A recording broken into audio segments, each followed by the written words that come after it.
क्यों ना 3D animation की मदद से इस बात पीछे की साइंस को समझा जाए कि वर्ल्ड की मोस्ट पॉपुलर असॉल्ट राइफल आखिर काम कैसे करती है, यानी कि how an AK-47 works.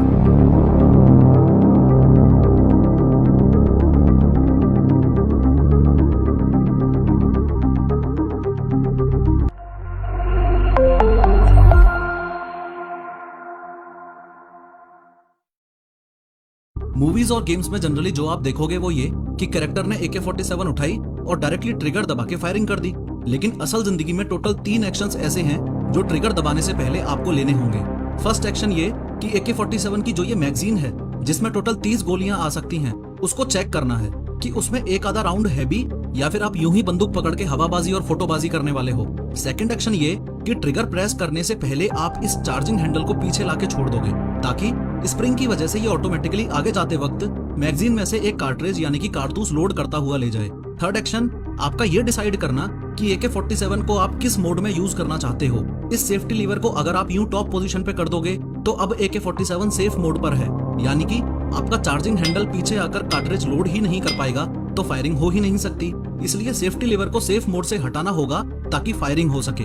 Finally अब बारी है ट्रिगर दबाने की, लेकिन उससे पहले आपको पता होना चाहिए कि AK-47 के इस पार्ट को हैमर बोला जाता है और इस पार्ट को डिस्कनेक्टर बोला जाता है। इस मेन स्प्रिंग की वजह से फिलहाल ये हैमर पूरा जोर लगा रहा है कि कैसे भी करके इस फायरिंग पिन से जा टकराए, लेकिन इस पॉइंट पर सिर्फ ट्रिगर में फंसे होने की वजह से रुका हुआ है। अब जैसे ही आप फायरिंग करने के लिए ट्रिगर दबाओगे तो ये हैमर पूरी ताकत के साथ फायरिंग पिन से जा टकराएगा। फायरिंग पिन को धक्का लगा है तो फायरिंग पिन आगे बढ़ के कार्ट्रिज के बैक पोर्शन से टकराएगी, जिससे कार्ट्रिज के अंदर प्राइमर कंपाउंड को इंडेंट कर देगी। As a result of which primer के अंदर ज्यादा प्रेशर क्रिएट होने की वजह से इस प्रोपेलेंट में आग लग जाएगी। आग लगने की वजह से यहाँ हाई प्रेशर गैसेस पैदा होंगी जो कि इस बुलेट को करीबन 2500 फीट पर सेकंड की स्पीड से आगे धकेलेंगी। आगे बढ़ते हुए AK-47 की डिजाइन की वजह से ये ऐसा पॉइंट है जहाँ पे हाई प्रेशर गैसेस को एक्सपेंड होने का मौका मिला, तो इन हाई प्रेशर गैसेस का कुछ पोर्शन ऊपर आ जाएगा और इस गैस पिस्टन को पीछे की तरफ धकेलेगा।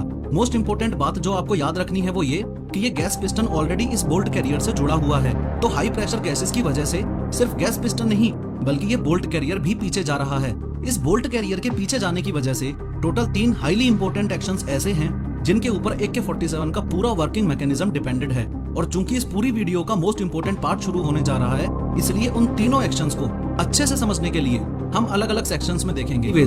बोल्ट कैरियर के पीछे आने की वजह से सबसे पहला एक्शन ये होगा कि बोल्ट कैरियर इस हैमर को पुश करता हुआ जाएगा, जिसकी वजह से हैमर इस डिस्कनेक्टर में फंस जाएगा। इस बात को नोटिस करना कि फायरिंग करने के बाद अभी तक आपने ट्रिगर छोड़ा नहीं है। ध्यान से देखो, जैसे ही मैंने ट्रिगर पे से उंगली हटाई तो डिस्कनेक्टर ने हैमर को छोड़ दिया, लेकिन हैमर ऑटोमेटिकली ही ट्रिगर में फंस गया, या फिर यूं कह लो कि हैमर रीसेट हो गया। अब जैसे ही आप सेकंड राउंड फायर करने के लिए ट्रिगर दबाते हो तो हैमर फायरिंग पिन से टकराएगा, फायरिंग पिन प्राइमर से टकराएगी, गैसेस पैदा होंगी और बुलेट निकलेगी, यानी कि वही सेम प्रोसेस रिपीट होता जाएगा।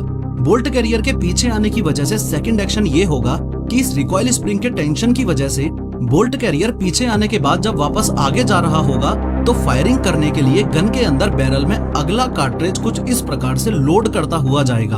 बोल्ट कैरियर के पीछे आने की वजह से थर्ड एक्शन ये होगा कि फायरिंग करने के बाद बुलेट तो आगे चली जाएगी, लेकिन कारतूस का ये बचा हुआ हिस्सा जो अब हमारे काम का नहीं है, जिसे खोखा या केस बोला जाता है, वो इस बोल्ट में फंसे होने के कारण पीछे आता जाएगा। पीछे आते वक्त रास्ते में इस इजेक्टर से टकराएगा और बाहर निकल जाएगा।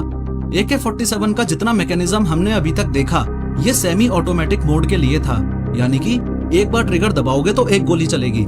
लेकिन आपकी जानकारी के लिए बता दूं कि AK-47 में ऑटोमेटिक फायरिंग मोड भी होता है, यानी कि एक बार ट्रिगर दबाओगे तो मैगजीन में जितनी गोलियां हैं सारी की सारी चल जाएंगी। तो AK-47 को फुली ऑटोमेटिक फायरिंग मोड पे करने के लिए बस इस सेफ्टी लीवर को सेंटर में करना है। जैसे ही आपने सेफ्टी लीवर को सेंटर में किया तो इस सेफ्टी लीवर ने डिस्कनेक्टर को ब्लॉक कर दिया। अब स्टेप बाय स्टेप समझो क्या होगा।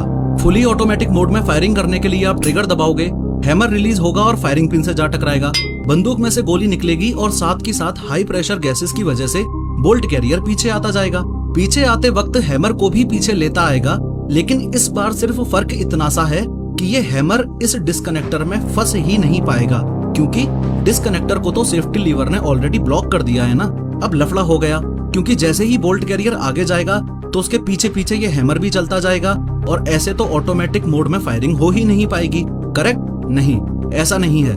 ऑटोमेटिक मोड में ही ये ऑटो सीयर काम आता है। फुली ऑटोमेटिक मोड में जब हैमर पीछे जाता है तो भले ही डिस्कनेक्टर इसको ना पकड़े, लेकिन ये ऑटो सीयर पकड़ लेता है और जब बोल्ट कैरियर वापस आ रहा होता है तो इस ऑटो सीयर को हटा देता है, जिसकी वजह से हैमर फायरिंग पिन से जा टकराएगा और आगे का प्रोसेस तब तक कंटिन्यू रहेगा, या फिर यूं कह लो कि गोलियां तब तक चलती रहेंगी जब तक आप ट्रिगर को छोड़ नहीं देते। इस बात में कोई दो राय नहीं है कि AK-47 का working mechanism out of the box thinking रखने वाले Russian lieutenant general Mikhail T Kalashnikov की रचना है।